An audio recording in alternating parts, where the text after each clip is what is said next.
కావలి నియోజకవర్గ ప్రజలందరికీ నా నమస్కారాలు. విఘ్నాలు తీర్చేవాడు వినాయకుడు. వినాయకుడు పేరు చెప్పి దండేవాళ్ళు చందాదారులు. కావలి నియోజకవర్గంలో వేలాది మందిగా అందరూ కూడా కలిసి చేసే పండుగ వినాయక చవితి.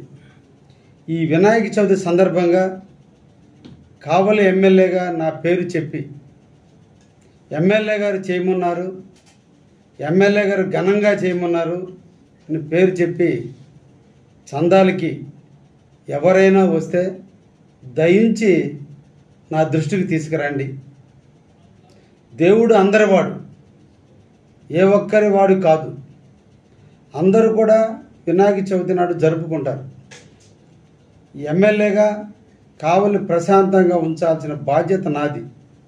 ఎటువంటి విఘ్నాలు జరగకుండా చూడాల్సిన బాధ్యత దేవుడిది ఉంటే, దాంతోపాటుగా ఇక్కడ ఎక్కువ అక్రమాలు జరగకుండా చూసే బాధ్యత కూడా నాదే. అందుకోసమే కావలి నియోజక ప్రజలందరికీ కూడా తెలియజేస్తున్నా, చందాలలో నా పేరు చెబితే దయించి ఎవరు ఇవ్వద్దని కూడా ఈ సందర్భంగా మీకు తెలియజేస్తున్నా. నేను ఏ ఒక్కరిని ఎంకరేజ్ చేసేది ఉండదు. ఏ ఒక్కరిని దేవుడి పేరుతో చందాలు చేసి దండమనే సంస్కృతి నాది కాదు. నా దగ్గరకు వస్తే నేను చందాలు ఇచ్చేవాడినే తప్ప ఇంకొకరి దగ్గర చందాలు దండమని చెప్పే మనస్తత్వం నాకు లేదనే విషయాన్ని కూడా దయించి ప్రజలు తెలుసుకోండి. ఇటువంటి చందాలు దండే వాళ్ళని అరికట్టండి అని కూడా ఈ సందర్భంగా ప్రజలందరికీ కూడా తెలియజేస్తాను.